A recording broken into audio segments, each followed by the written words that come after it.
A little bit about me first. My name is Tony Whittaker. I work for Unisys. I've been there for about 20 years, primarily in customer loyalty, but more recently in customer experience, customer engagement, and it's kind of innovation and new commercial paradigms. But I've always been there with a focus from the customer's perspective, customer's point of view. And I often say to my clients that I keep 1 foot firmly in the present, but 1 foot firmly in the future. So, and I'm pressing the wrong button. So our point of view on loyalty is twofold. I mean, our traditional customer activity base is in loyalty, customer loyalty. We've been doing it since 1995. We've had quite a number of customers using our software, and we took our software originally from Air Canada, which is quite a nice segue. But if you imagine that customer loyalty really looks after 30% of your travelling customer base, and you start to think about what's happening with the 70%, and that's really where our focus has been in recent years. And we're aware that a number of airlines are also considering moving the pipe a bit further out. So from a loyalty perspective, it's all about recognition and retention, that lifetime value of the customer. But from an engagement perspective, it's a bit more kind of tactical. It's identity and conversion based. It's moving people from that first click to the first buy to the next buy and so on. And then underpinning all of it is this whole idea of, what's their propensity to spend overall? So as I say, our history and experience in loyalty, we've been active since the mid-1990s. Ansett Airlines, now defunct of course, was our first. And just to sort of plant this firmly in the present, our software currently manages over 100 million active profiles out there right now through our solutions. But you don't really hear about us. We've since the 1995, we've supported over 20 key airlines and airports in the industry. But as I say, we've been pretty quiet for a while. And the reason for that is we've kind of been on a journey. Classic loyalty has been there for a long time, and it hasn't really changed. There's been some tweaking around the edges. We've gone from points or distance-based miles to more of a revenue model, value-based points accrual. But from our perspective, from an engagement side, we're aware there's a lot going on in the airline space right now. Not in the least NDC, and one order, as Keith mentioned, but also one identity that's coming down too. And so from a state space, what we're trying to do with engagement, we've been looking at, this needs to be secure. It needs to be about the experience and not necessarily about the UI. Customers are now looking to engage with providers, airlines, and their partners in a more connected manner. It's about content, not just product content, but visual content, experiential content, AR and VR we've heard about, recommendation content, all that kind of stuff. And it needs to be API based. As I said, we're not really about UI, we're more about APIs.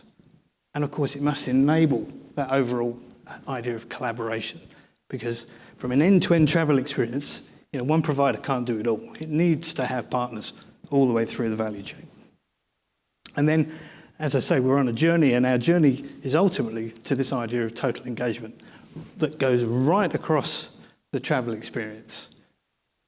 And it needs to be an omni experience. If I start with mobile, or if I'm on web, or voice, we've heard a lot about voice, there needs to be a single point of truth of every single interaction as you move through. And another important factor is it needs to allow paced adoption. Some of the ideas I'm going to present to you, you may think, whoa, that's a big chunk to bite off. But if you enable paced adoption, then it makes it far more manageable as you move forward. And then ultimately, it's all about enabling new commercial relationships and models. So we've done this with various series of proof of concepts and client activity and R&D, kind of mushed it all together And this is kind of where we've got to. Aircore Timeline is our solution. And it firmly sits around the customer. But there are 4 things that we're interested in. Firstly, identity. And as you're probably aware, there are many, many forms of identity that are relevant and useful for an airline or an airport or indeed a hospitality provider to be interested in. There's biometric, there's the visual, the selfie, the official, the passport or the traveller credentials, the social identity, contact, loyalty, of course, that core financial or customer ID, and financial. Financial identity is very important, particularly when you get into the world of friction-free commerce as we move forward. The next area that we're interested in is history. Obviously we collect a lot of history through loyalty, but there's opportunity to harvest a lot of data through all the other types of interaction across an airline, across an airport interaction. So we're interested in segmentation generally, specifically footfall when you're at an airport or in other types of retail situations. We're looking to segment through the segments flown, through the interaction with content, conversations that an airline may have, or conversations between people who are working or are sort of collectively working with a trip. Location information, where they are from a general day-to-day perspective, and also what they buy. And then that feeds in ultimately, this is our analytics, machine learning, AI play, if you like. It's all about propensity to spend. What's my likelihood of spending in the next 30, 60, 90 days? That's very valuable information for an airline or an airport to know, because they give you signals. I mean, obviously, we're still agents of free will as far as I'm aware, but they give signals. So signals can be used to push content and just prompt a nudge at the right time to produce a conversion. And so from a propensity to spend perspective, we're looking at predictive lifetime value. What's my likelihood of acquiring this person ultimately into the loyalty program itself? What's the likelihood of them defecting to another program or another carrier? What do people like me also do? And when am I likely to buy and when am I likely to fly again? So these are the sort of things that we're looking from a propensity to spend perspective. And then finally, content.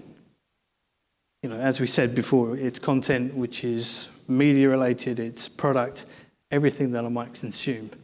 But we're looking at user-generated content as well as promoted content or ads from the airline itself or from the partners that also work with that airline. And I use the term kind of the split between ads and promoted content advisedly. Ads kind of interests me as a Generation Xer and boomers, but I'm told that millennials don't like ads, right? They like to be informed about product, which is the whole idea behind promoted content. And then within content perspective, we're also interested in the sort of click-through engagement or the click-through analysis and the likes and rates and all that kind of stuff. So that's kind of the space that we aim to play in. And then finally, I just want to add the point here, right at the end, where we sort of bridge content. It's that connection between people and what really that can enable. So from a vision perspective, it's about that multi-dimensional approach. And how can we make that real for an airline or an airport moving forward? So we came up with an idea where we really wanted to be able to drive across the entire travel experience the kind of typical things you want to do. But we want to do it in one place. We call it the timeline. So there's the ads and ideation that happen at the upfront part of a trip. There's the booking process itself, the check-in, the seating, the access to the boarding pass, potential to upgrade, that kind of in-flight or in-trip servicing that may need to occur, the baggage information, and then ultimately at the end of the story, it's the checking the points from the frequent flyer. So we wanted to enable that all in one place, so all in one virtual stream, if you like, either through mobile, through web, combination, or whatever comes out, in the future. which is why we call it an omni experience. It's one point of truth, API driven, and not so driven by the UI itself. And then the next layer is the partners. So we're looking at potential for insurance upsell, car rental, hotel booking. Again, add some promoted content to kind of inspire and interest through the trip. The in-trip experience, again, ads and content, but in-flight entertainment, right? Doesn't necessarily need to be driven from the IFE system. It could come from a partner like Netflix or some other video provider. And that's, of course, assuming that the online connection to the aircraft exists. And then ultimately, post-trip again, more ads and content to keep us engaged and interested to push the next trip. And then finally, we've got the customer view itself. So the customer's sharing content, is chatting, conversing, and rating at every stage through the process. So the timeline, or Aircore timeline, is about friction-free access to these travel experiences. From our marketing ladies here, Carrie, one of our, you may have seen this on social media over the last few days, total engagement, total loyalty. Yeah, we think engagement and loyalty go hand in hand. So why timeline? Well, I mean, everybody understands, everybody gets a timeline. Even my 75-year-old mother uses Facebook, right? That idea of, one event followed by another event, followed by another event, it just makes sense. And really, from a provider perspective, whether you're an airline, whether you're curating an experience at an airport, or indeed hospitality, it's the provider that enables that timeline that really gets to set the customer experience agenda. And that's very important. Once the customer trusts that you can do a good job in this space, they won't go anywhere else. It's natural. And there's been a push in the industry for providers to go where the travellers go, into the social world. And they talk about accessing through Messenger or WhatsApp. And of course, the events of recent weeks kind of puts that into sharp focus. Is that really what you want to do?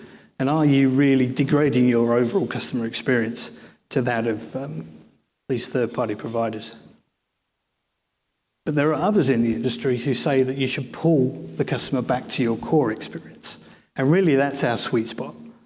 We aim to give our clients, who are the airlines and the airports and hospitality providers, to give them that option to wrap that kind of experience around their core proposition.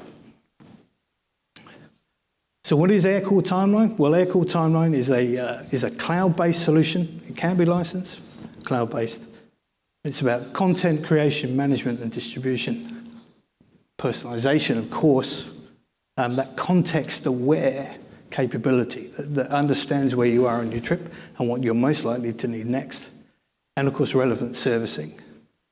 And we do this through a solution we call event management, where we listen and we then react on the timeline for certain events. And we do that using connectors. This is a technology buzzwords, but airline connectors give us access to airline information and services, similarly with airport, hospitality and ground. And we listen for events, so social, partner, frequent flyer, all those types of things that drive the ultimate content onto the timeline. And we link with loyalty and with the PSS to kind of make that happen. And in this example, we've mentioned Aircore, which is our current passenger PSS solution, and CLS, which is our loyalty. But of course, with this comes that corporate responsibility. I mean, I think we've heard it a lot today. When you take this amount of data and you work this amount of data, there is a responsibility that you put it to good use. And our ethos really is about using that data solely to benefit the passenger experience, the customer experience. You can make money doing this. There's no need to sell that data off to third parties just to keep the coffers rolling in. And of course, everybody is aware that GDPR is coming in Europe and will have ramifications across the world. GDPR is an interesting one because from talking to legal types, the framework is there, but nobody really knows what the impact will be come 50 days' time. And it's all going to be defined ultimately by case law. So it's kind of a watch and wait and hope that you're not in a bad situation. So just to finish, with Aircore Timeline, your customers can scroll through their activity and news feeds like you would expect from any experience like Facebook, Twitter, Instagram, what have you. They can connect with the provider. We have a chat interface that can be either attended or unattended using chatbot technology of your choice. You can connect with others. So this example, you can connect with colleagues or friends or relatives, or indeed partner staff or other types of actors within the ecosystem. And you can create and share content across that network.